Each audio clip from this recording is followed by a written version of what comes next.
You know what I want to listen to, right? What's that? The new Clipse album. Again? Again and again.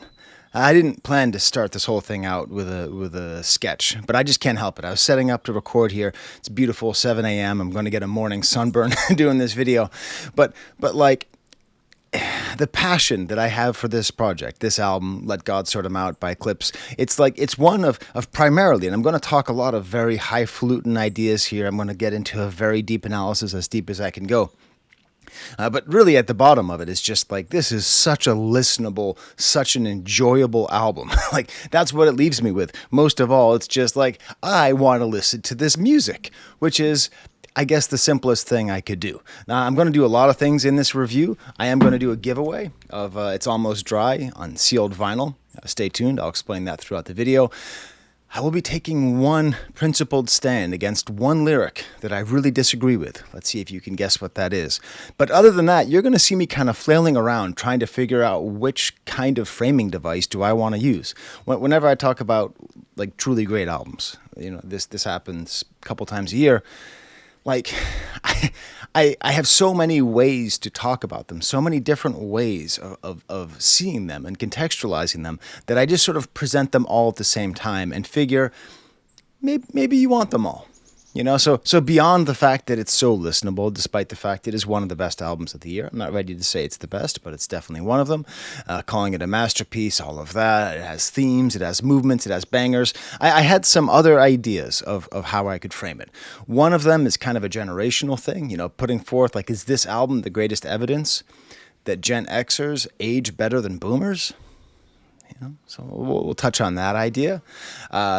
Sort of related to that, I almost did an entire, because this is two brothers making music together, and they're reuniting. And there's another group of people who are brothers who are reuniting. So I almost called this video something like, it's an Oasis reunion for people who like good music. I'm sorry, I know Oasis is fine. I have kind of a gripe with them. They're fine music, but I think the difference, like if you compare the Oasis reunion and the Clipse reunion, it's like a difference between essentially like necrophilia and vitality. But because the thing with the Oasis reunion, it's not about new music. It's not about what they're going to do now. It's about wearing the same outfits they wore in the 90s, shaking the same tambourines, singing to the same people, and just having it feel like a whole nostalgia fest. And nostalgia is artistically death.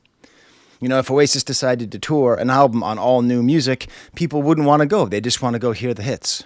If Clipse went and said, we're only playing Let God Sort 'Em Out, we'd go. We wouldn't be saying there, play Grinded. No, we'd be happy. But I'm not going to go into that because I don't, you know, it's fine. I do have sort of an idea that I will be fleshing out here. It's not going to be the primary central device here. But, you know, hip-hop is a competitive art, right? It's a competitive art. So I made a little leaderboard here. For every song, I'm going to declare a winner. Which of the three current members of the Clipse, okay, Pusha T, No Malice, and Pharrell, wins the song. All right, because, listen, we all win. It's all just great music, and they're all working together. It's all a victory for the group. But just, I thought that might be fun to get some conversation going. Like, you can tell me in the comments, who do you think wins this album artistically? In a similar kind of competitive way, I thought about using this. So yesterday I was driving to the Macedonian festival in Buffalo, New York. It's quite fun. Ate some cevapi, Smrt fašizmu.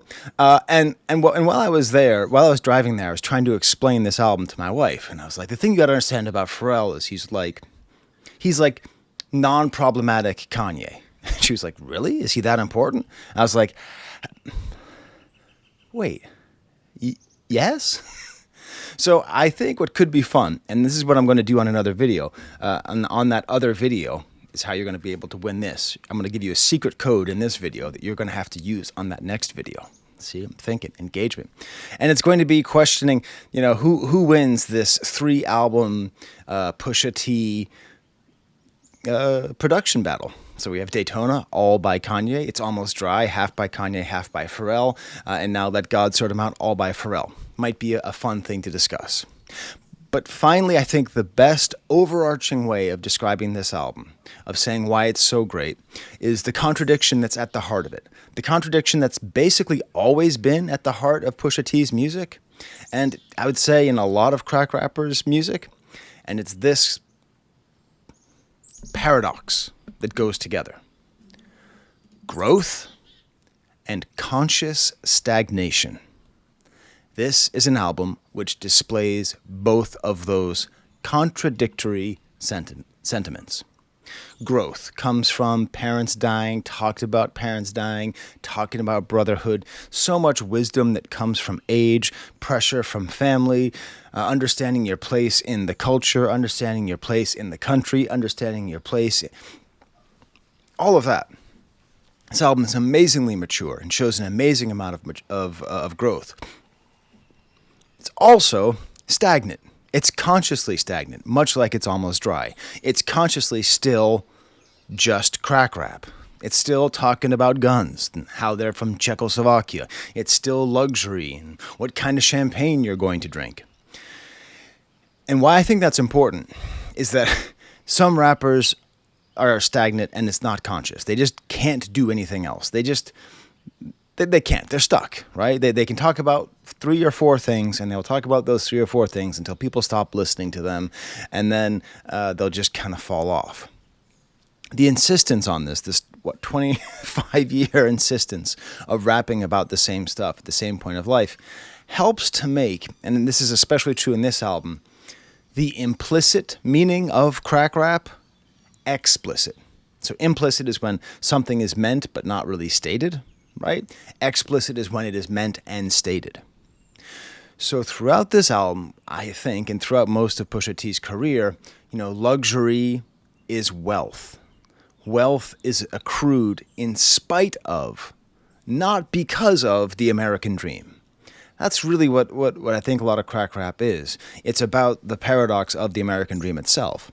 That you can make it, but you can only make it if you oppress the other people in your own community. You can make it, but the system is against you. Crack was an accessible means of accessing the American dream. So the more and more, as he gets in more and more private jets, I'm talking about Pusha T here, as he gets higher and higher, as he's there in Louis Vuitton and he's there in Fashion Week, and who knows, he's going to win Grammys and all those things, he's still staying on these same themes of crack and luxury, while also growing. And I think that's what gives it its lyrical strength. I feel like that the fact that every song that's about crack is essentially about the failure of the American state to care for its people, right? That's the story of crack. That's the story of Reaganomics. That's the story of most gangster rap. It's never far away from that. Also, just by staying so on theme, it allows him to just keep on working in this kind of great stylistic exercise of how to talk about crack and rap and luxury. Thank God. The sun's rising a little bit. I'm going to get a little bit less sunburned. Thank you for auditing the Always Positive New Music Review Show, hosted by a French professor who has some birds behind me. Get ready for the segue. Because the first track is called The Birds Don't Sing. I'm going to get right into the album, okay? With The Birds Don't Sing, featuring John Legend and Voices of Fire. I think that's the people who sing the opening to Smash Brothers. And what I'm going to do for each of the 13 songs is I'm just going to get Pharrell out of the way. I'm just going to talk about the beat up front. Because every single beat, I say this somewhere else, but I'm just going to say it now. Every single beat here is made by a master craftsman, is made by Louis Vuitton.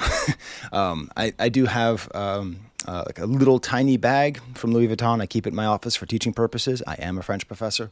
But it's a little tiny bag, Louis Vuitton bag, that my mom bought on her honeymoon in 1965.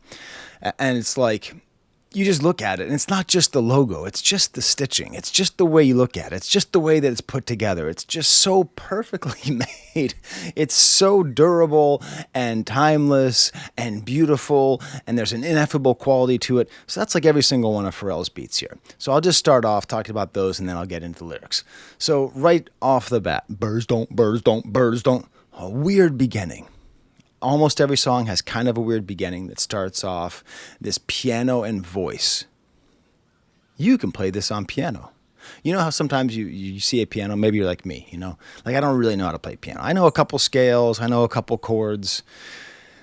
I could play a C blues scale so well that it will drive you crazy and you will beg me to stop.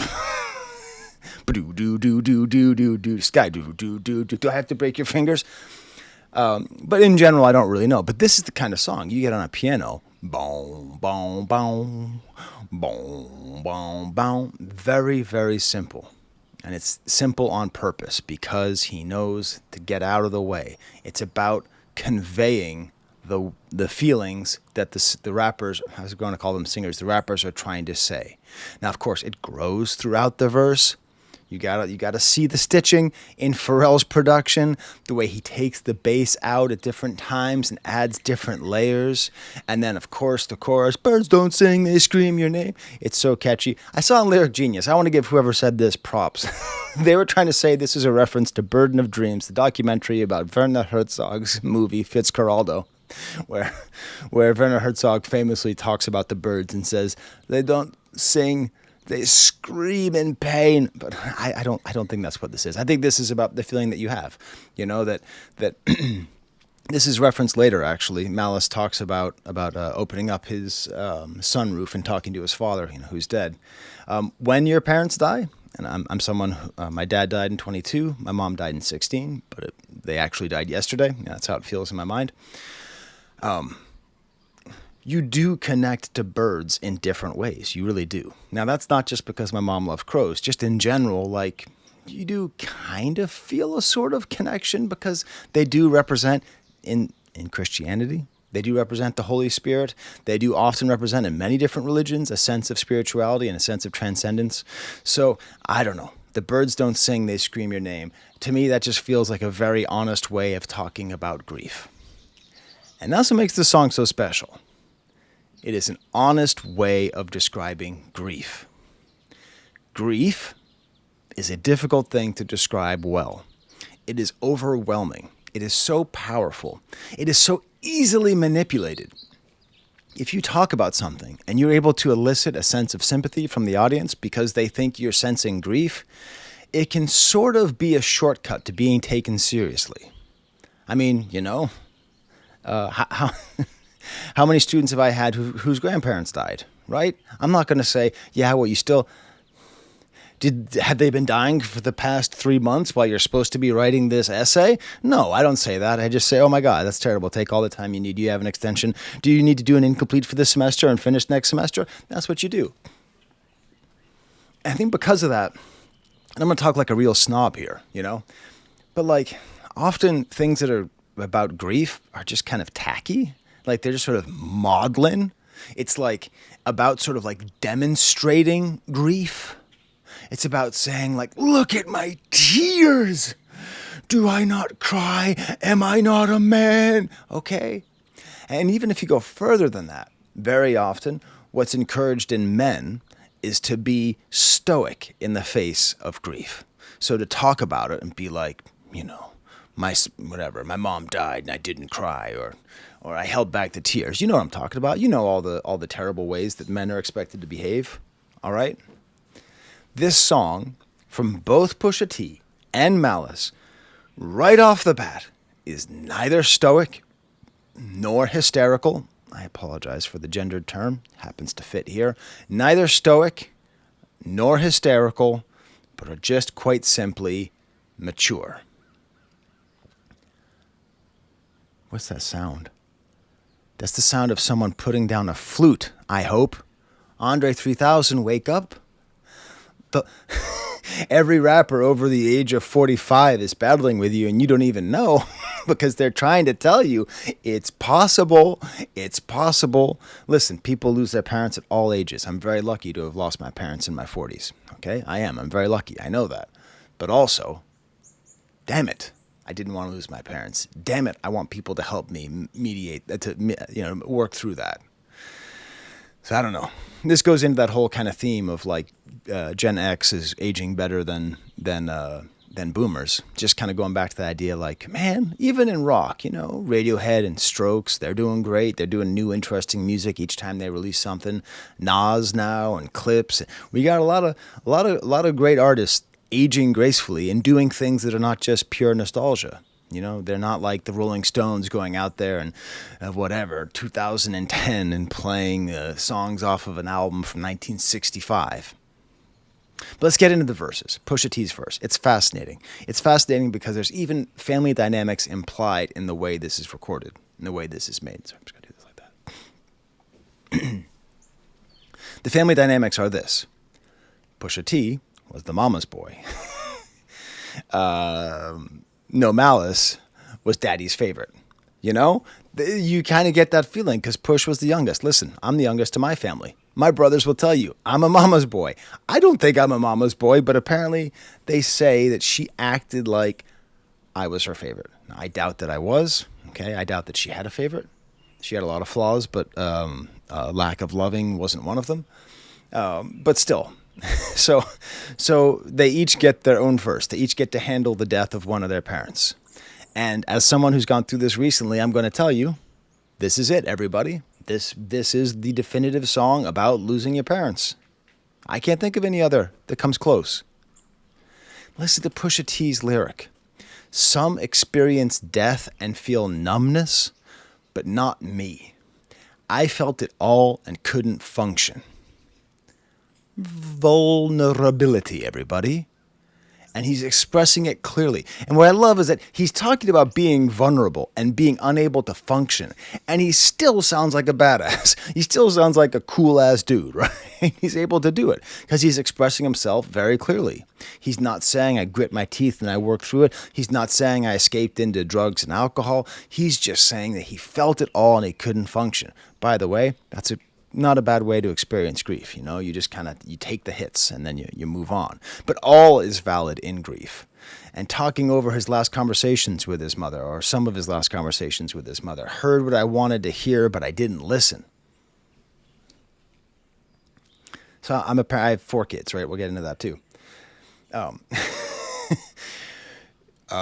Kids hear what they want to hear, but don't listen. That's a perfect way to describe the parent-child relationship right there. I mean, his kids are young, so he'll hopefully give himself grace as he gets older, because all kids do that. All kids hear what they want to hear, but don't listen at a certain point. That's just parenting. His whole thing about his mother disagreeing with him hanging around with Ye and Elon. So it was great hears. You know, I was a little bit afraid when the album rollout was happening and when so much of it was focused on beefs and is this about Travis? Is this about Kanye? I'm like, all right, fine. But like, you know, it gets a little boring. It gets a little repetitive. It's not that interesting.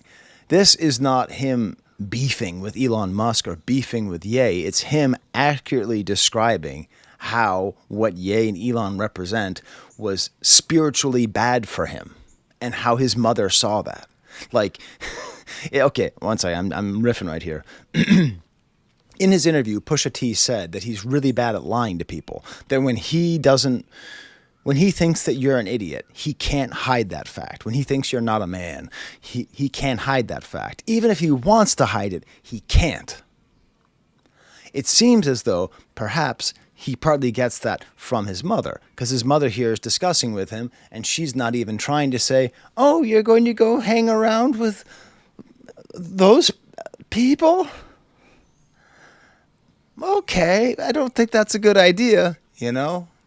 And then mentions how she met his kid, but the kid won't remember. It's called, by the way, when you're in middle age, you're called the sandwich generation because you're raising kids and you're dealing with your parents. Okay, that's what I was from 2015 when my parents moved down the street until 2022 when my final parent died. I was just the sandwich generation. I was constantly making sure that my dad had enough food, making sure that his car insurance was paid, making sure that he got to his doctor's appointments while I was also taking care of my own kids, making sure they had enough food, making sure they were going to their doctor's appointments. That was that whole life. But, you know, the benefit of that was they got to know my kids. The issue is, you know, I've got younger kids now, right? So I have teenagers and babies, essentially.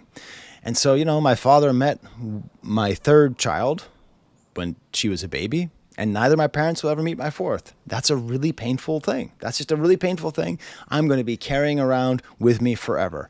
And thankfully, Pusha T is able to, through a rap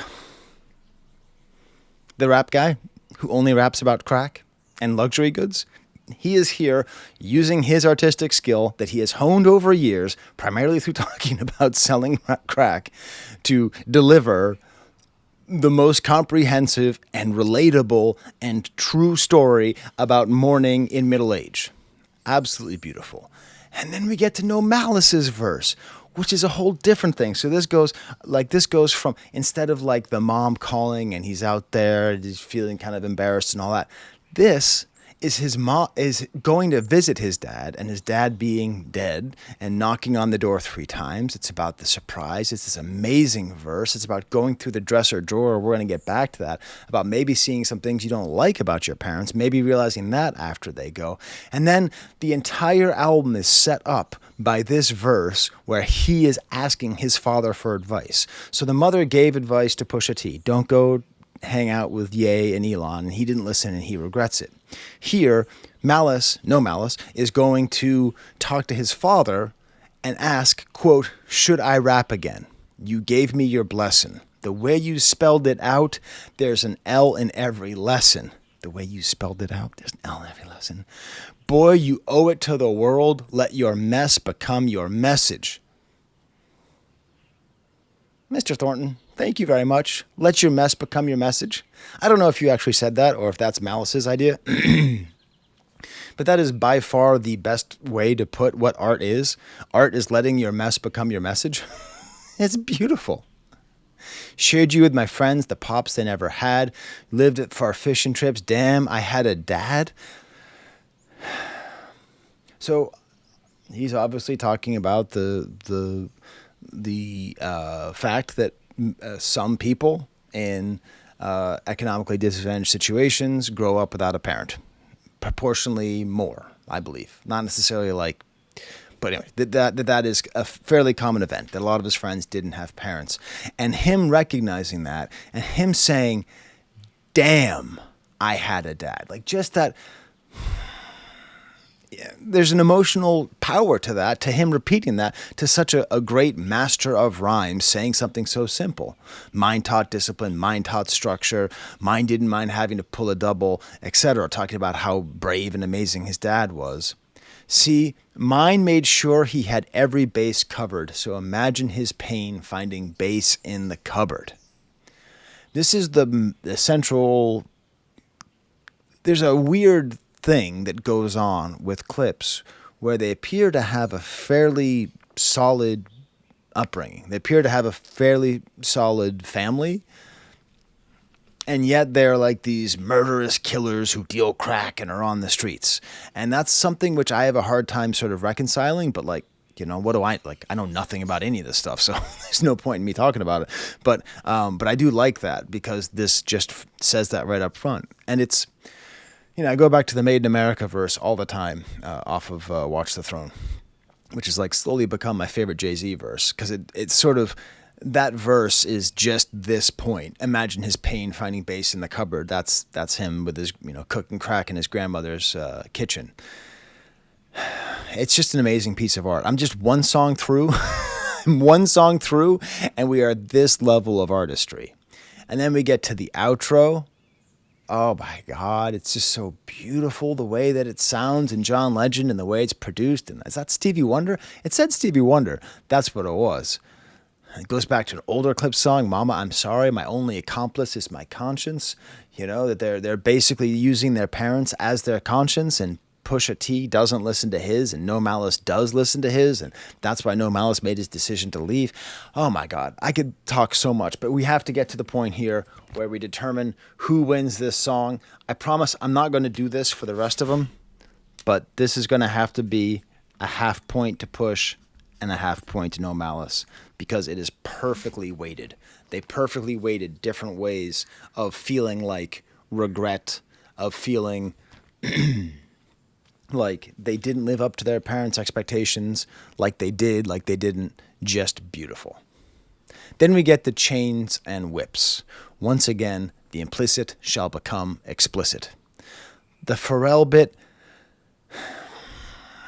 this beat, like I listen to so much rap music, Thank you. This is the end of my video. I listen to so much rap music. And some beats that you listen to them, they're just, I mean, I remember, like, I've talked about this before, but I remember listening to rap radio in the late 90s, and every time a Neptune's beat came on, I lost my mind, and I didn't know who they were. There were no blogs, or if there were blogs, I weren't on them. They weren't big enough, I think. I mean, I read the source, but I never read an article about the Neptunes in the source. Like, I just knew that whenever, like, a new Noriega joint was going to come out, it was going to just sound like it came from, like, a different planet. Oh no, like I just could not believe what I could not believe what I would hear. And like those beats are the beats that just jump out at you. And when you say like, what's a Pharrell beat? That's what you think. But this beat, what's a Pharrell beat? The thumping of the bass and the guitar as it finds the octave. He builds in tension. These little organ flourishes. Sorry, I pronounced that like I was from a little bit north of here. Organ flourishes. It kind of reminds me of one of my favorite songs from another thing I didn't know Pharrell produced, which was the Tokyo Drift soundtrack. I've only seen one Fast and Furious movie, and it's Tokyo Drift. And I bought the soundtrack because I thought it was funny, but it's actually awesome. There's a song on there by DJ Shadow called 6 Days. This has a little bit of that, kind of like spiritually, rhythmically similar. And so now we get to the implicit becomes explicit. What is it about? Why? Uncle said, you must be sick. So it's fascinating. His parents are dead, so now who's going to step in to represent the older generation, kind of showing disapproval of their lifestyle and their choices? It's going to be the uncle. There's a flow to this album, everybody. It's not just song and song and song and song. There's a flow. Parents dead, now uncle. You must be sick. All you talk about is just getting rich. Is he saying that society is telling him stop talking about getting rich? Is he saying that it's his people? No, he's saying his uncle. He's talking about a family member. Choke my neck, ice my B word, beat the system with chains and whips. That's the idea. That's the idea. That their luxury, that the wealth of these two black guys from Virginia Beach is in some ways beating the system. Now this is ambiguous. This is ambiguous. Did they beat the system? Did Jay-Z beat the system, or did he become it? I don't know. What does it mean that diamonds is the primary way of expressing that you know that you're rich and that you've made it and that you've beat this terrible system, when diamonds are just shiny black death, right? I mean, that's what they are. I mean, there's a lot of things that are shiny black death. I mean, the cobalt in our phones, right? But still, I don't know. But that's making the implicit explicit. Beat the system with chains and whips. Every time he talks about luxury, he is talking about beating the system. The rest of the song, as far as these verses go, I haven't talked about Push and No Malice's verse here. This is just that sort 'em out theme, the hip hop crusaders, the hip hop jihadis, whatever side of a holy war you want to have. That's what it is, and that's the severity. That's what's so important. The severity of this song, the severity of their terminology, them just going on and on and on about just how much they're just gonna kill you and end your life. It's important. I will close your heaven for the hell of it. I will close your heaven. I will deny you access to eternal salvation for fun. Again? Damn, Pusha T, that's hard. Then Malice. You gasping for air now? It's beautiful? Oh, people gasping for air is horrendous. He says it's beautiful. John 10:10, that's my usual. Speaking of my dad, as you know, my dad was a preacher. He was a minister before I was born, but he was a minister in West Virginia. But why not? Why not break down John 10:10? Why not break down the lyric? Okay, let's go a little bit before John 10:10. Let's start earlier around John 7. Okay, this is the book of John. Book 10 of John, around verse 7. Therefore Jesus said again, very truly I tell you, I am the gate for the sheep. All who have come before me are thieves and robbers, but the sheep have not listened to them. I am the gate. Whoever enters through me will be saved. They will come in and go out and find pasture. I'm not saying that we need gatekeepers. I think we do. I'm not saying this album is about the importance of gatekeepers and the importance of good hip hop and that they're important. I'm not saying like this is on purpose. I don't know. Maybe No Malice was just thinking that he likes John 10:10, which is coming up. But everything I just said was what led up to it. I am the gate. Through me, you will be saved. Everyone else is a robber and a cheater. Okay? Everyone else is going to ask you if Kiki loves you. Then we get to John 10:10. The thief comes only to steal, kill, and destroy. I have come that they may have life and have it abundantly. Which was also, this is true, the slogan of my college, Wheaton College.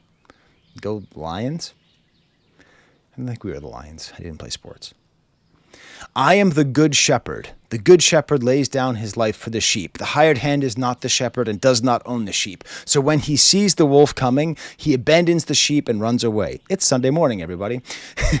Then the wolf attacks the flock and scatters it. The man runs away because he is a hired hand and cares nothing for the sheep. I am the good shepherd. I know my sheep and my sheep know me. Just as the Father knows me and I know the Father, I lay down my life for the sheep. So I don't know.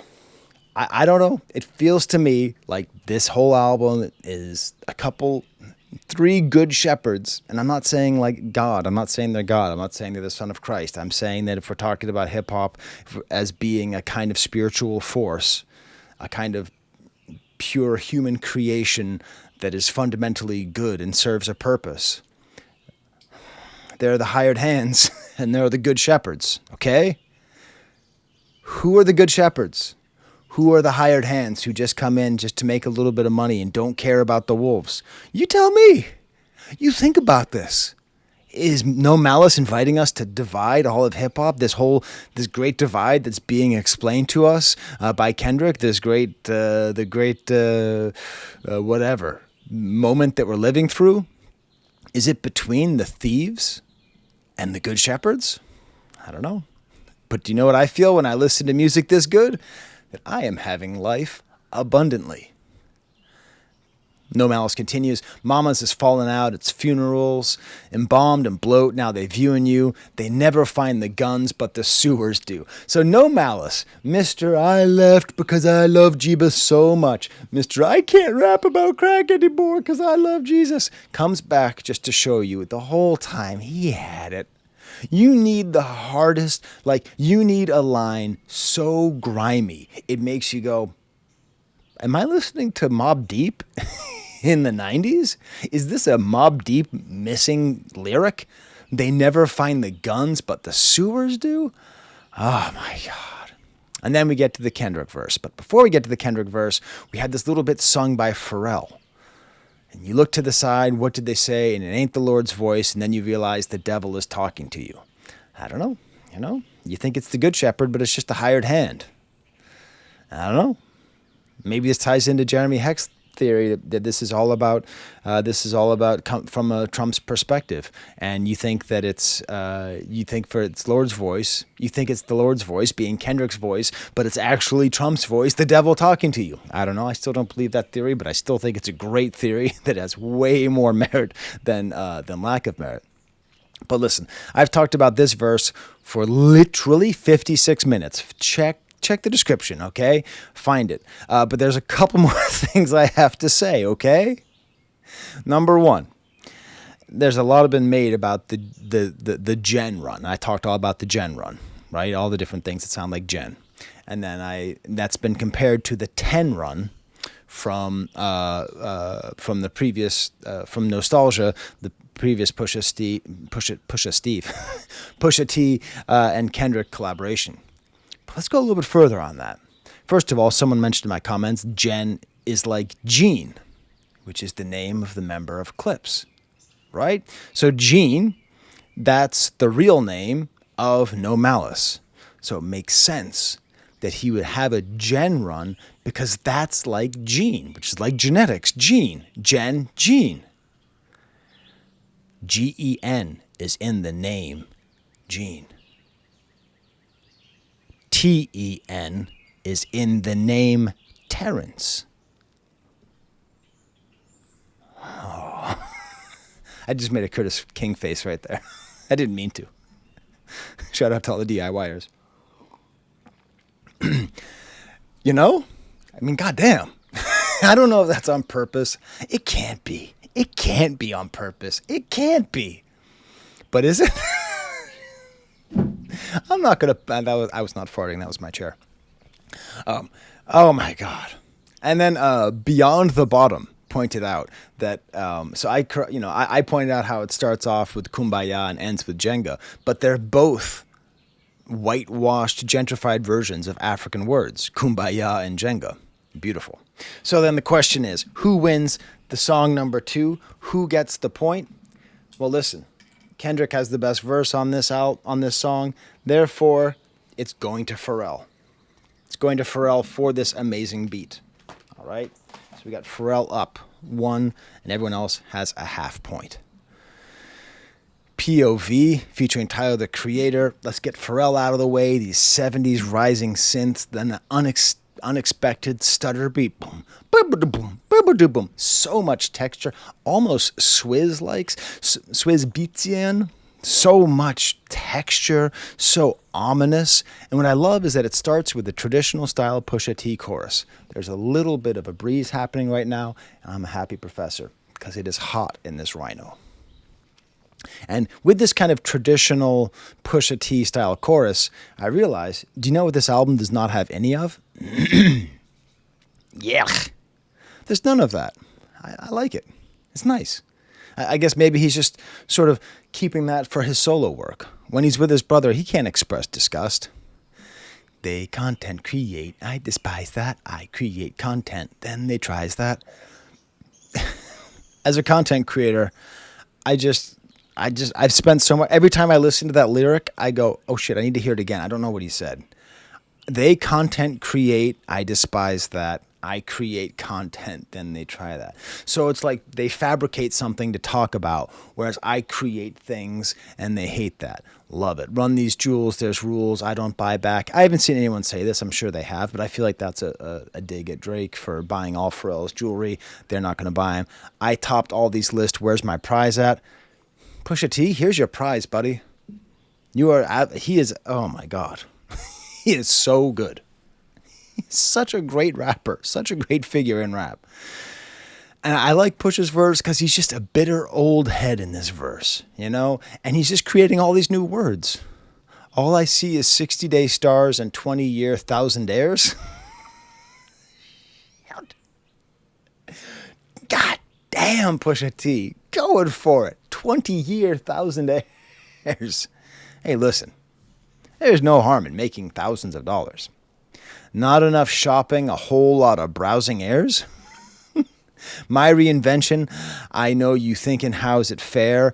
You stream kings, but you never fit a crowd in there? So it's like a crown and a crowd, and it's like, okay, you got streams, and then the way this beat drops out, the way Pharrell drops out the beat, I've seen things I'm still not proud to share. You Zeus Network, hear it loud. Get these 5,500 hosting out of here. The only Audi here is driven by my au pair. Talking about how a luxury car is not luxury enough for him and only his au pair will drive it. Beautiful. And then we get to Tyler's verse. And this is obviously just sweet because Tyler, the Creator, is famously a huge Clipse fan. There's that video of him like jumping on stage and rapping along. It's one of Tyler, the Creator's most charming attributes is that he's just truly a super big rap fan. And his verse is good. It's good. It's not like, I don't think it's outstanding. Okay. I need God to play my lead in the biopic. Actually, no, it's pretty great now that I think about it. The curse of the zeros, when you become the devil, or the tap dancing. I don't even know if I'm supposed to, I mean, that word is, anyways, NEGRO is the word. I don't feel comfortable saying it, even though I would say it in the context of the NAACP, or if I was quoting Martin Luther King. But in this case, it feels a little bit off to me. When you become the devil or the tap dancing, etc., I've come to terms I'll probably outgrow my heroes. So it's about trying to deal with the young people I'll probably outgrow as heroes. Do you know who are a couple of heroes he won't outgrow? The ones he's rapping with here. And then there's a beat change from Malice. And it's almost like Pharrell understood, like, this beat is good, but it can't quite carry 3 verses. That's what I feel. You know, I talk all the time about posse cuts and how usually posse cuts aren't that good. And they aren't that good because, like, it's really hard. That bird sings. It's really hard to, like, carry the weight. So it is just great.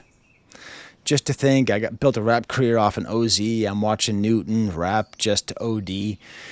Talking all about the way that the newer rappers die and he used to sell crack. Just beautiful. Who wins this one? It's tough. It's tough. But not Tyler. I'm giving this to Pusha T. I think his verse is really that good, and the chorus on top of it, it's just that wonderful. Oh, now's a good time to mention, I have a problem with my computer sometimes where it just stops recording. If this video stops at any point, I promise you I will have part 2 linked in the description, and there will be a little box on my screen that says that, okay? I cannot trust my computer. I don't want you to be confused, okay? I didn't know how long this video was going to go, but I'm like 2 songs in, and it's been 45 minutes.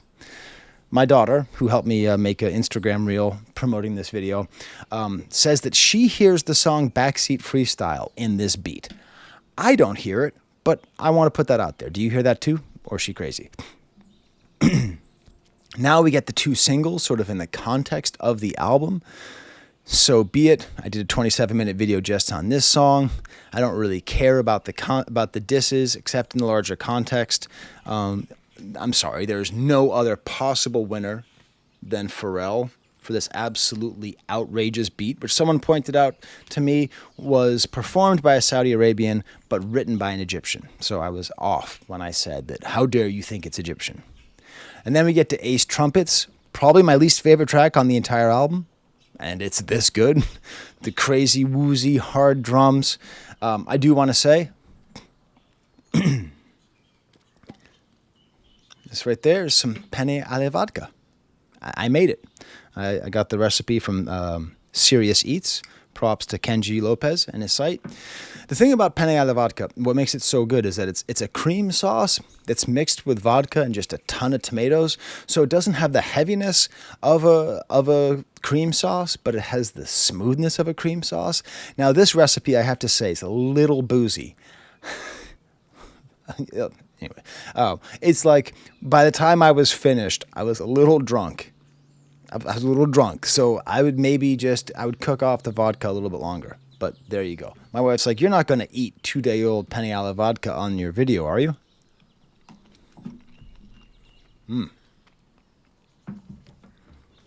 Good.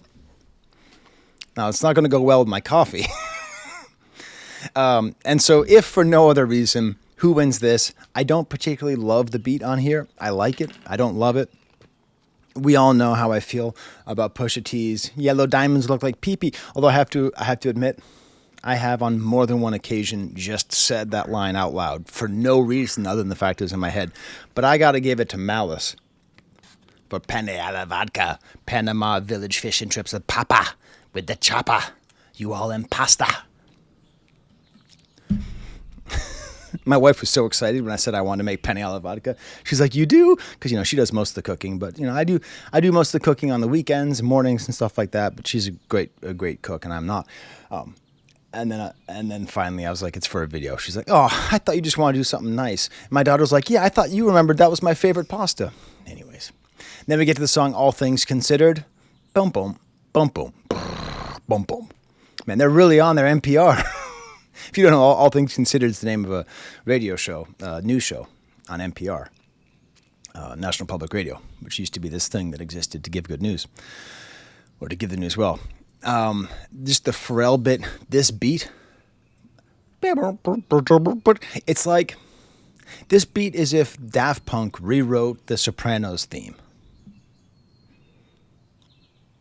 You don't get what I'm saying?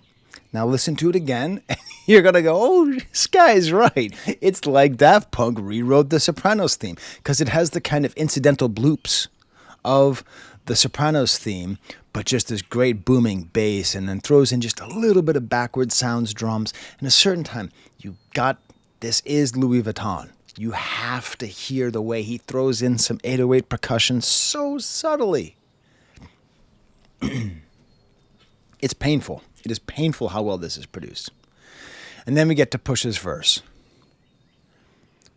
What's great is that when I was talking about It's Almost Dry, I think I phrased it as did Pusha T just grow? Because that was like my question. Like, did he just grow? Like, is this like a sign of some kind of growth from him? And I think it was, and I think this is continuing here. How am I doing? All things considered, let's be specific.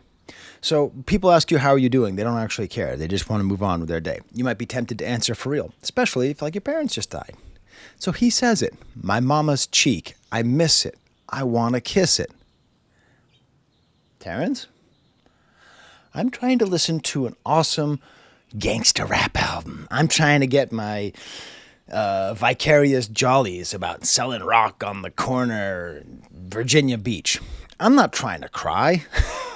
I'm not trying to cry about missing my mom's cheek. You know, at the end of her life, how it had sort of like I don't know, gravity took its toll, and it like kind of had a sag, but was still kind of smooth. It was like a very sort of specific way, and we're both just way, way, way too waspy to have very warm embraces. But like, I remember it.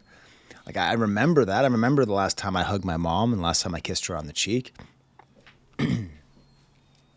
Anyways, can't get worse than that. Oh, I'm sorry. What's the next line?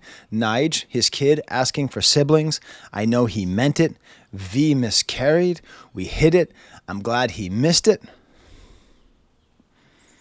So literally talking about his wife having a miscarriage. One of the most painful things a human being can feel. He is describing that pain of the sandwich generation right there, all in one story. Pre-order the strollers, our face in it. I pay for my stork with the baby in it. Is he going to do like a surrogate? Is that what he's saying? And then he changes. By the end of the verse, he's like, turn N-words into statistics. I'm so sadistic. It's like he can't even stay with this pain. He has to just do a standard verse. He has to give me those vicarious jollies I was asking for. And then Pharrell comes on to sing with his little goofy auto-tune. Blow a budget like F it. We're going to tuck it till it all falls down. And then the drums come in a little bit stronger on Malice's verse. I don't have Penny vodka on my lips, do I? And there's some like singing in the back. Ah, it's beautiful. Malice talks about taking a village. And then we have The Dream coming on here to sing. Not That's What the Mask Is For. It's a different guy. Amazing singing at the end, like mystical, all about life and death are simple formalities, and I've considered all things. Beside Kendrick, this might be my favorite guest appearance on the album, and I don't know The Dream at all. Like, I don't know his music at all. Not a little bit. I couldn't tell you one Dream song. I don't know where he's from. I don't know who he is. But whatever, he added this mystical quality that... It's all Pharrell, man. It's got to be Pharrell. He must have seen it. He must have seen, like, this song needs something. It needs an outro that just takes it to that further level. But who's going to win this one? Who's going to win this one? I think you might be able to tell by how I described it. This is going to go to King Push right over here. King Push in the lead with 2.5 to Pharrell's 2 and No Malice's 1.5. We'll see how this is going. Next song is called Matip.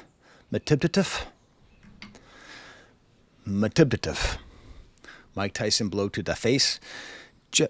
Let's get through the Pharrell bit. Just a voice to start.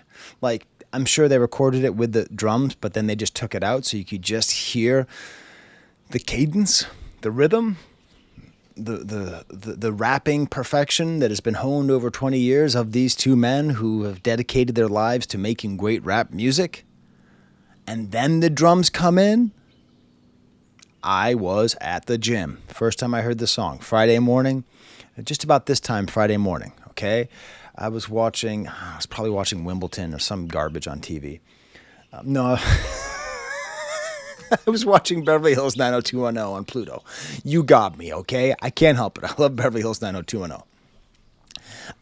Not thematically linked to this album, really. And I was listening to it, and I was like, okay, he's rapping. And then the drums come in, and I'm on there, and I just go, oh my fucking God. And I don't know if the person next to me heard me. They had headphones in too, but I couldn't stop myself. I just swore. This whole video, I haven't been swearing, but I swore there. Because when these drums come in, when this like Wu-Tang style, testament to Pharrell's talent, that every single time I see a song title, I'm able to get that song in its head. The hardest part of doing what I do, the way that I do it, is remembering all the songs in one cut, because I can't just go and listen to one cut. But every single song I do, I could just sing, all falls down, next track, boom, boom, boom, kind of like a Winter Warzy style beat. I don't really know what kind of RZA beat this is, but your head just nods so hard. Slow them down like Robitussin if you Russian. My name ring like mobile phones when no one's home. Got white slave master souls in my safe. Beautiful, beautiful lyrics from Pusha T. Just hard, awesome rap lyrics. I'm not a fan of the title. She Want a Mike Tyson Blow to the Face. I know it's about a woman who wants cocaine, but even that feels a tad Drakean, a little coercive. You know, like giving women drugs is sort of a tool that sex pests use. So I don't really like that. And I don't like the implied violence against women, you know, but whatever. I understand. It's not a big deal, but I don't love it. They pull out the beat for Malice as well. All you keyboard killers and your feelings, mad you ain't trending. I can show you the difference. You as screenwriters, we dream writers took change and touched chains like King Midas. Imitation is flattery. They seem like us, but only 300 bricks can make you Leonidas. Now this was tough. This was tough for me to determine a winner. It was between Pharrell and Malice, obviously Pharrell's choice, but the main thing that Pharrell did that was so great was just let you know how good Push and Malice are. But you know what it was? I listened to it again this morning and I changed my vote. I actually don't know who wins this whole thing because I've changed my votes. I listened to the album. I woke up at 6 a.m. this morning just to listen to the album one more time, thinking this might happen. I'm giving it to Malice. Excuse me, no Malice. Just the tone on his voice. The way his tone? How often do you think about voice tone in hip-hop? Well, I'm thinking about it. Next song is called IBITA. It's a Kid Rock cover of Bowada. Was that Kid Rock or was that Limp Bizkit? Who did the Bowada, bow? I wasn't paying attention to music at that point, mercifully. No, it's not a cover of either of those things. Let's get through the Pharrell bit, this bumped out beat. Okay.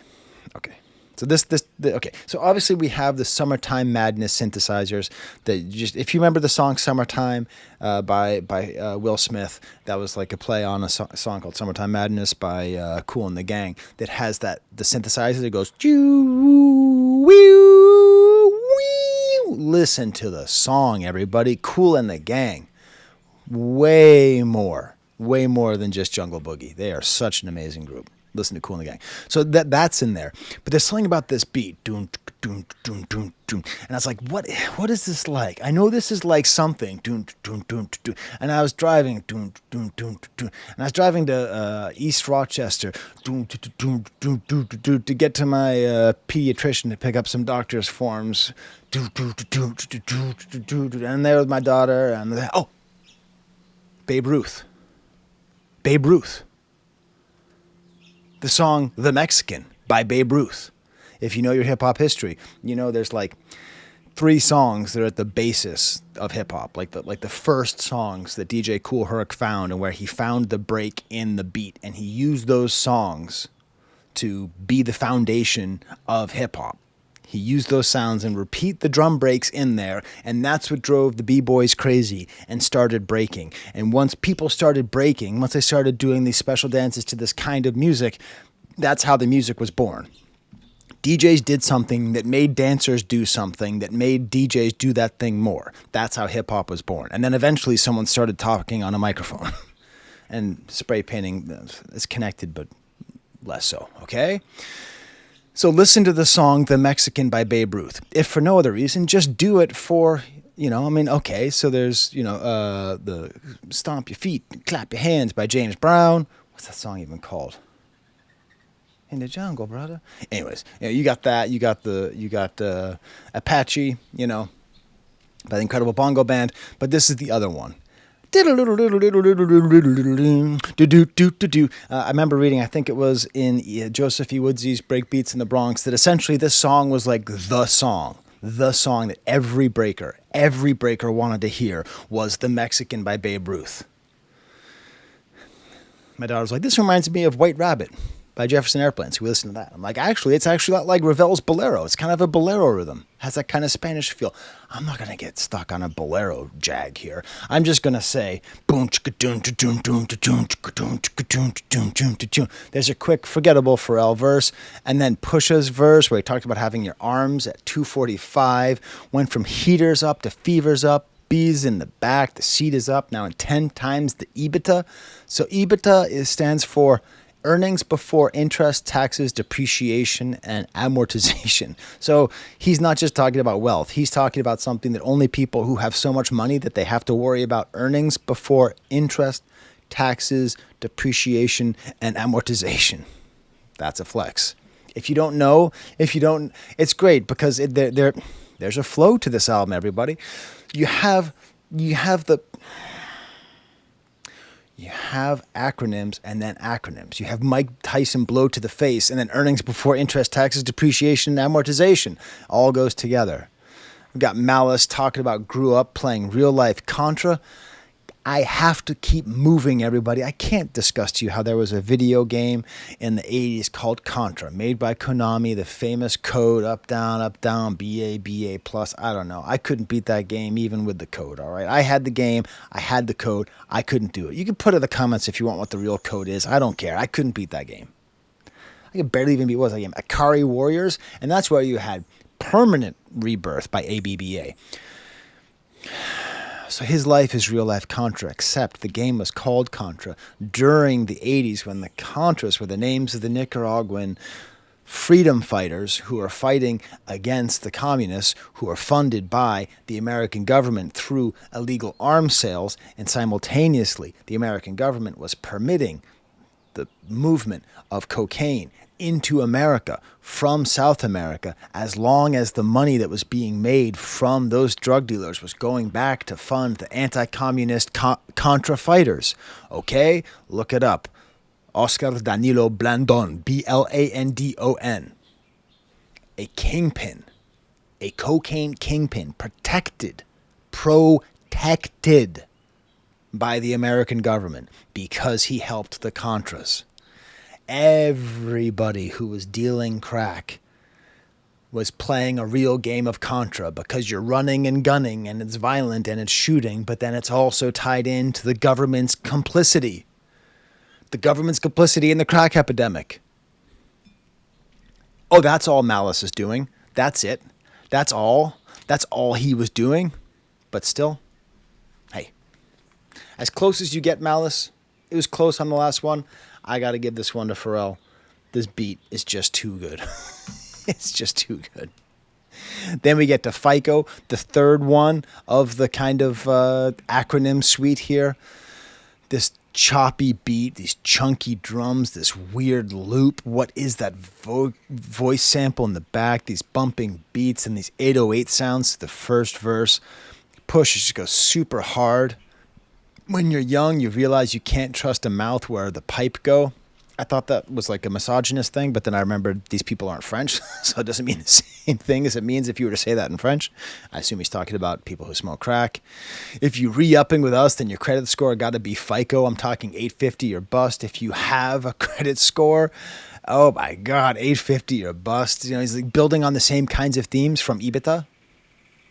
And then we get the chorus by Stove God Cooks. When I saw that Stove God Cooks was going to be on this album, I was as excited as I was knowing that Kendrick Lamar was going to be on the album. Because Kendrick is great. That's a sign of the great holy war for rap and the good shepherds versus the thieves in the night.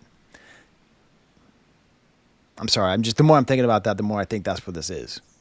We all got to be good shepherds. Are you a shepherd or are you a thief in the night? Are you a hired hand? I'm trying real hard to be the shepherd, Ringo. So when I saw that Stove God Cooks was going to be on here, I'm like, that just shows that they're tapped in. They know, like, there is an importance to crack rap. There is a meaning to crack rap. There is a heritage to crack rap. And they find this guy who is like, Stove God Cooks, one of the best crack rappers out there. A guy who I've covered 1,000 times. He's like Ty Dolla $ign for like real rappers. I don't know how to say it, but he fills a kind of Ty Dolla $ign like role of being like a singer who's also a rapper. But you don't know what I know. He's from Syracuse, by the way, so that's cool. Syracuse is like an hour away from me.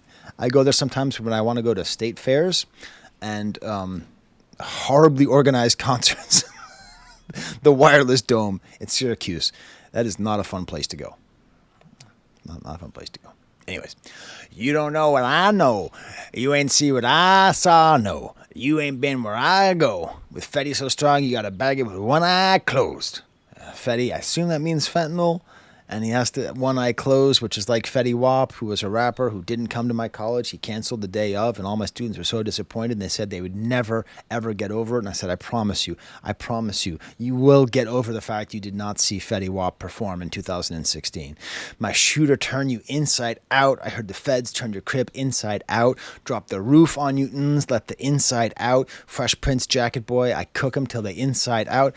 See, he's not trying to be the guy who has all the rhymes. He does have really good rhymes in general, but that's not, he's trying to do a chorus here. So he's repeating the same words over and over again. He's just rapping the words inside out in different ways and ends with the Fresh Prince jacket because Will Smith's character turned the jacket inside out so he looked cooler.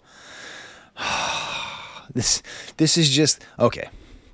This is for rap nerds, okay? We get some, all right? We get some. This album is not an album for the rap nerds, but this is some. And this killer verse from Malice on the... That was scary. I apologize. That's my copy of Kill 'Em All by Metallica. Have you been wondering why that's up here? Can you complete the sentence that starts Kill 'Em All? Kill 'em all. Let God sort 'em out. Oh, because my vinyl for Let God Sort 'Em Out hasn't shown up yet. When it shows up, that's when I'm going to do my second video. I got the alternate art. The Cause stuff is okay. But I was introduced to Cause because there was some like Sesame Street stuff at Uniqlo. I'm like, oh, sweet, I'm going to buy this dead Cookie Monster. What? Who wants to buy dead Cookie Monster imagery? The Cookie Monster is eternal. Where am I? So yeah, we've got Malice's verse here, and this verse from Malice is great because it's one thing to show how real you are when you talk about crack rap, when you talk about the price of an eighth and the price of the red tops and the blue tops and the green tops and the plugs and all that. This is a verse about not getting thrown in jail. This is a verse about how to play it smart. On the road with a load, brake line, I know where to place mine, so like where to keep the drugs hidden. I don't keep a gun in the glove, because he knows he doesn't want to get on a gun charge. Hit the turnpike with the running lights to be on in the daytime because he doesn't want to be pulled over for the lights because K9 sniff out a crumb.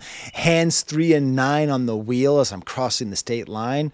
Okay, that's where you're supposed to have everything. So he's just driving totally properly. Dumb, diddy, dumb. Survival of the fittest, because that's it. If you're the fittest criminal, if you're the best criminal, it's not that you're the most savage. It's not that you're the most ruthless. It's that you're the person who knows you keep your lights on because the cops will pull you over for any reason. You're going to be, and they used to say 10 and 2. Now they say 3 and 9. You're going to be 3 and 9. Okay, I'm going to turn into Trump. Remember when they used to say 10 and 2? No, the toilets don't flush. That's a really bad Trump impersonation. Sorry, my heart's still racing from Metallica falling off the wall.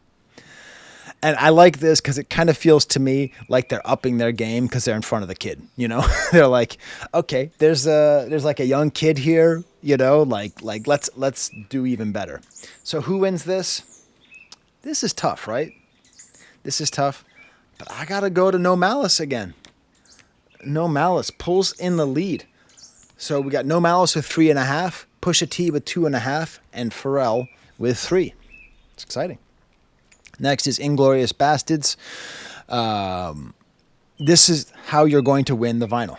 Okay. Oh, and by the way, if you don't want to have to win the vinyl right now, I'm not sponsored, but on Def Jam, It's Almost Dry is for sale for $10. That's why I bought this. I bought like 3 of them. No, I bought 2 of them. I already had one that I bought. I bought one for my daughter and then one to give away. Okay. So this is the way. You're going to have to go to my next video on Clipse. When I get the vinyl, I'm going to compare Ye and Pharrell producing for Pusha T. Who wins? Okay. And you are going to have to comment the following secret code on that video.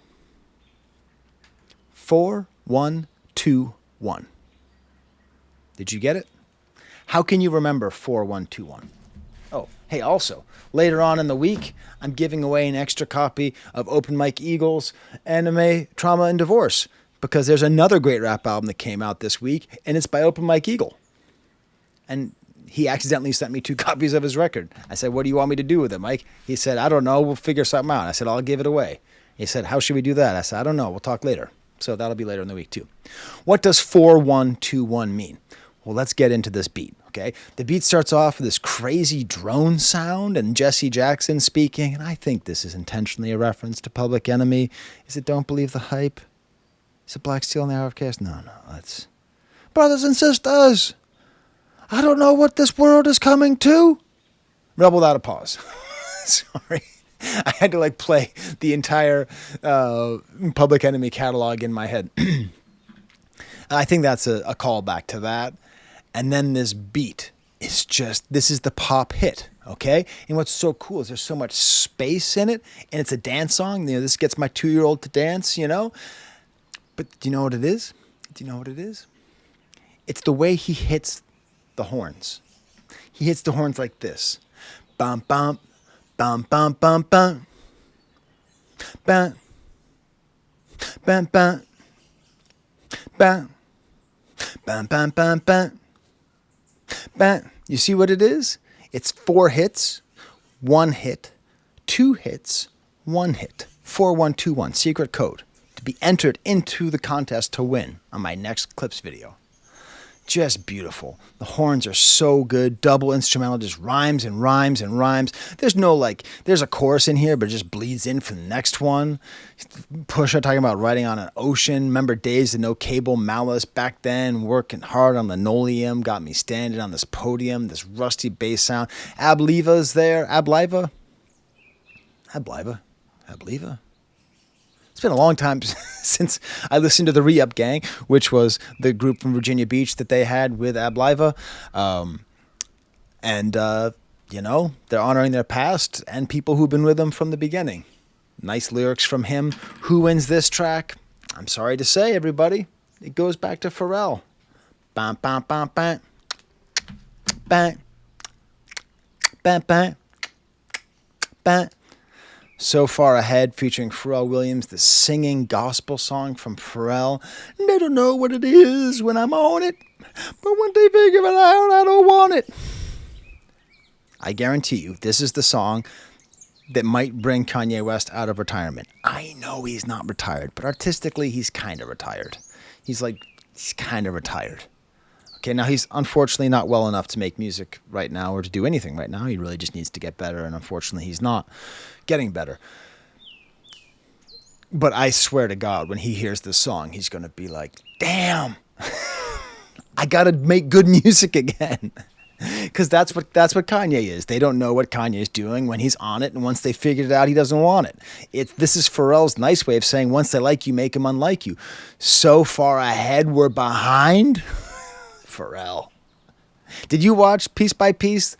It's on Netflix. the Lego documentary about Pharrell, it is like one of the great music documentaries, one of the great hip hop documentaries. It's a wonderful piece of art. I cannot wait till my girls are old enough to show it to them. It is just a great movie, and it makes you love Pharrell so much. Pusha T's verse has this killer start because it kind of breaks from that gospel bit into almost like a Ace Trumpets like woozy sound. Swerving through the lane, serving cane, still ain't never hit a pothole. If I was Brittany Griner, I need Obama. The only one to swap is Chapo. Like, that's how big of a criminal you'd have to swap for him because he's that big of a deal. And then we get to the one lyric I don't like. Me just being me, respect to PNB, I probably never eat at Roscoe's. Now, Roscoe's is where the rapper PNB was shot in LA, and it's very sad. That's not what upsets me. But saying that you'll never eat at Roscoe's, I think what he's implying is that he's so rich he would never eat at Roscoe's. Push. King. Can I call you Terrence? It doesn't matter how much money you have. Chicken and waffles at Roscoe's is one of the great luxuries on planet Earth. I have been to Michelin star restaurants. I have made panela vodka. And there are few things on planet Earth that taste better than chicken and waffles from Roscoe's. I'm sorry. I take offense, sir. That Roscoe's makes the second best chicken and waffles I've ever had in my entire life. First best, Merritt Bakery in Oakland. I think they moved locations. I don't know if they're still good. 25 years ago, those were the best chicken and waffles I ever had. Roscoe's, close second.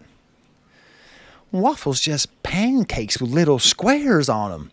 You tell me what that's from in the credits and in the comments, and we are friends for life. Do you understand? I don't know who you are, but if you can tell me where that line comes from, waffles just pancakes with little squares on them, and you tell me how that relates to Roscoe's, you and I are friends. Just saying. You can meet me in person someday. I'll say hello. You'll say, I got the squares on them reference. I'll say, we're friends. Malice, incredible verse. This is the duality of malice and no malice. Tried sneeze at the blessing. How could I just leave was the question. No mistaking me for the reverend. Ushering the money, my confession. Look at me, post-Armageddon, walking with my dog. I am legend like the movie I am. The grass is greener on each side. I done been both Mace and Bethas. I done been at both intersections. So he's talking about Mace. Okay? Mace, Murder Mace, the rapper who rapped with, I forget who he rapped with. He wore these shiny suits and he did these pop rap hits in the 90s. But for the life of me, I cannot remember the fella standing next to him. His name was like, I don't remember what it was. Anyways, Mace was a big pop rap star of the late 90s. Huge. I have his album. I looked for it. I can't find it. I bought it. I never listened to it. But I bought it in shame because back then you couldn't buy anything from Bad Boy Records and not feel a little ashamed because you were like buying some sellout bullshit, but like it was kind of good. Mace but he left rap to become religious.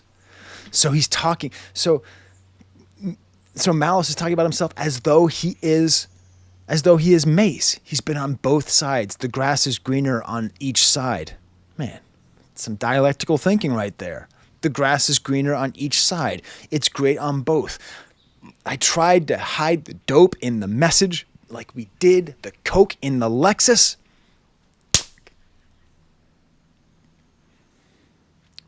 Fucking rap music, man. Skye, do you really like rap music or do you just talk about it? How do you not like that? How is that not just the best? Same hands I used to whip work. See me turn them both into blessings. Oh my God. Just beautiful. Just beautiful. Who wins this one? Who wins this one? I gotta give it to Malice again. I gotta give it to Malice. I don't care how good the beat is from Pharrell. Malice just laid out his entire existence in one verse. The grass is greener on both sides. Let God sort them out. Chandeliers featuring Nas. It's a cover of Sia.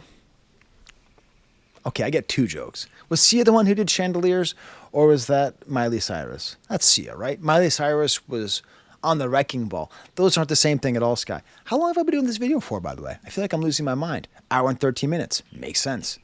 Straightforward, low-high synth beat. It's a little bit choppy on its way down. I love the way the beat extends. Push is just amazing with this beat.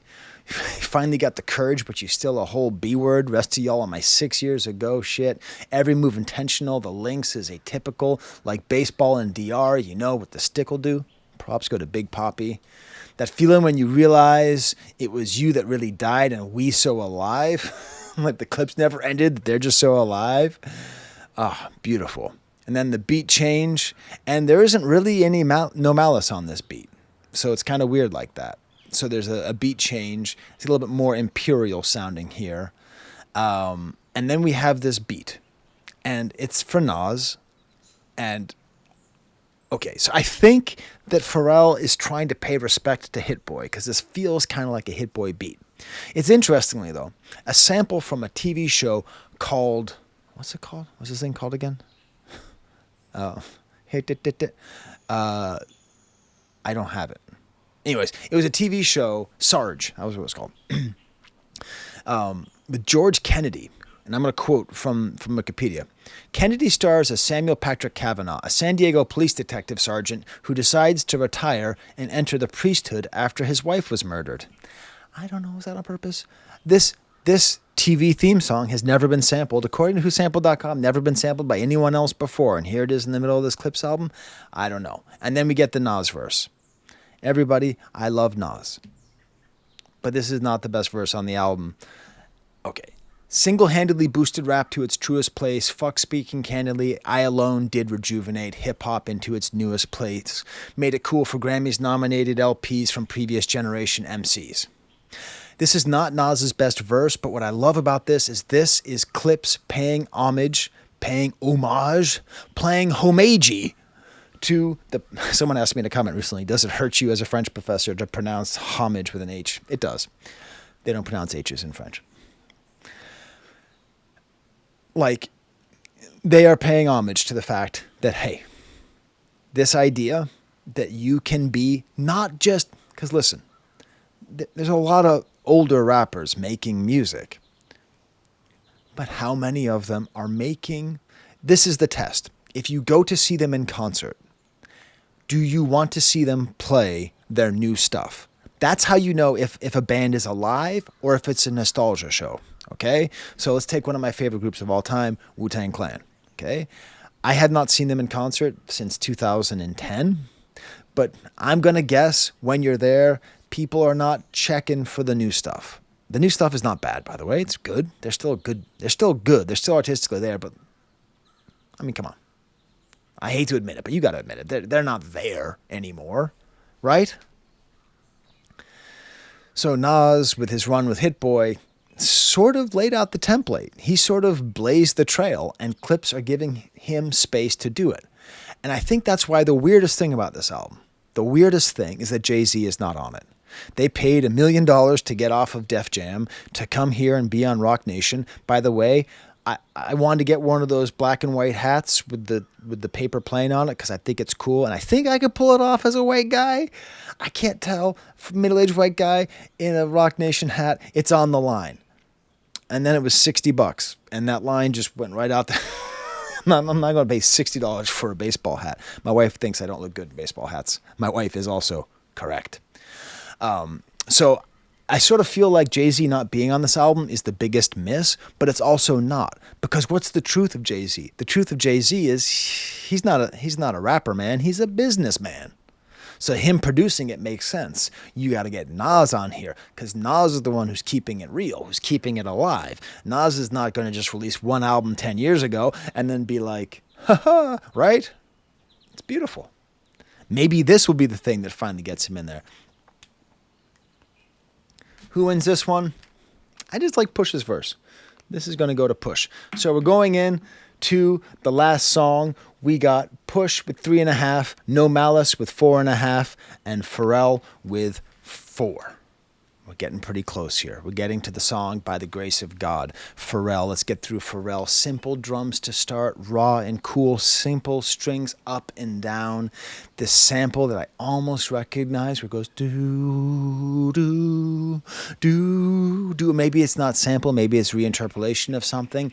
And then this weird yeah in the background. Yeah, what is that in the background? Yeah, that's what it is. Yeah, what is that sound? And then the chorus, by the grace of God, this thumping bass. Malice starts off. This isn't Pusha T supposed to start off here? And he's talking about like cleaning out his dad's stuff. The right time to fold you, I'm losing saints, it's my soldiers, it's all lottie-dottie till you're looking at the body. Smiles I'll never see again. Never be a we again. Cleaning out your closet, the one you kept your demons in. I cleaned out my dad's house. I did, with my brothers. To be truthful, they did most of the work. I was emotionally mourning and had 2 smaller children who needed more attention.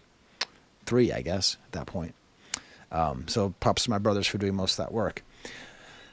Yeah, but you imagine right now, okay, if you're a pre-internet person, okay, imagine right now you drop dead.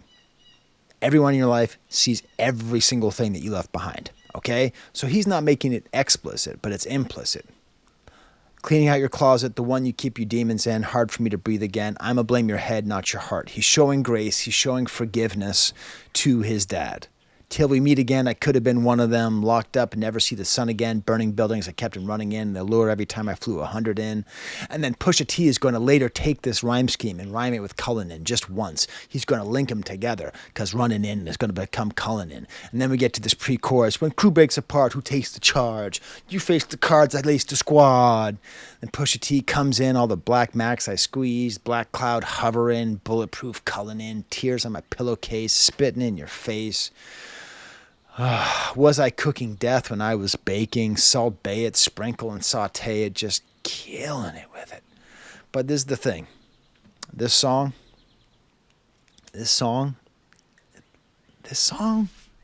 come on everybody, we know. I love Clipse.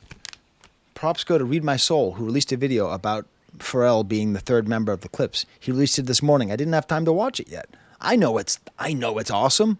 If you're not subscribed to Read My Soul and you're subscribed to me, your subscription button is apparently broken, okay? So I'm giving this to Pharrell. Pharrell takes it with this whole singing bit about here. I've seen killers and kingpins behind the wall. This great ethereal ending, these like layered piano notes that actually sort of remind me of Dancing Queen by ABBA. Da-ding, da-ding, da-ding, and it ends so nicely with this slight echo and all these, yeah. You know, it's crazy because if you watch piece by piece, you realize they didn't even touch on the Louis Vuitton thing or this album. It is outstanding. I forgot my Patreon list. I'll be right back. So these are my Patreons. Whoa. They gave me the money to be able to buy the Clipse vinyl. And this one that I'm giving away, too. So thanks to them. I asked my Patreons, as I do on almost every episode, if they would like a shout-out. I think I got the most requests I've ever gotten. It was outrageous how many requests I got. I got 19 requests. So I'm going to give you those requests and tell you who they thought won this album. I gave them the same 3 choices. Okay? So we got EK, Arvin Mendoza, Pusha T won. Faquini Cat, Leoncella said Malice won. Tanisha Ann 2984 said No Malice won. Where's my super subscribers? These also, you can help me on YouTube itself. Peter Damian Levy said No Malice won. Michael K said it was a tie. Quentin didn't say. Hilda said Pusha T won. Alex Berry wants a shout out. Sis the World wants a shout out. Ryan says No Malice won. Eric says No Malice won. Arjan Valentin said Pusha T won because he brought it all together. Miss Liz said No Malice wins. I don't know if it's just because it rhymes. Andrew Thompson says No Malice. Iris Monroe says No Malice. Gage Calvin didn't say anybody. Carl Joseph Black said No Malice. So that's 9 votes for No Malice, 3 votes for Push. And of course, what they all say is the real winner is us. You know, I have a sort of conflicted relationship, one could say, with the YouTuber. What's the Dirt? I throw subs at him a fair amount out of a sense of loyalty to people who I really like and have worked with and trust. But he had a video recently where I like the instinct that he has to try to go against accepted narratives. And he's going really hard that rap is not undergoing a revolution, that because young people still listen to Drake, that there is not some kind of great reset. There's not some kind of great thing happening ushered on by Kendrick. And I want to acknowledge that it may be overstated and that there is a certain amount of groupthink. And I congratulate him on fighting against groupthink in that one way. But also, it's really wrong. It's really wrong because, like, even if it's true that Drake will survive and that and that the hired hands will still have success, the good shepherds are getting way more shine than they used to, are getting more support. Maybe it's just that the older rap audience is getting more enthusiastic about the things they used to love. Maybe it's not so much that young people are learning what's good, but that older people are learning that things are still good that they used to love. I don't know what it is, but absolutely more people are checking for and listening to good rap music. That is it. So whether or not this is the great war and it's over and the party's died, I don't know. But I will tell you this. More people are checking for and listening to great rap music. To that I say thank you. Thank you to the shepherds. All right. Well, I said this video would be 45 minutes to my wife. It's now an hour and a half. We have to go to the farmer's market, everybody. Probably some shepherds there. All right, tell me. Oh, if you like the video, smash like bucket, subscribe. AVAA stands for awesome videos always. Don't forget the code for the next video. All right, till next time, there's the camera.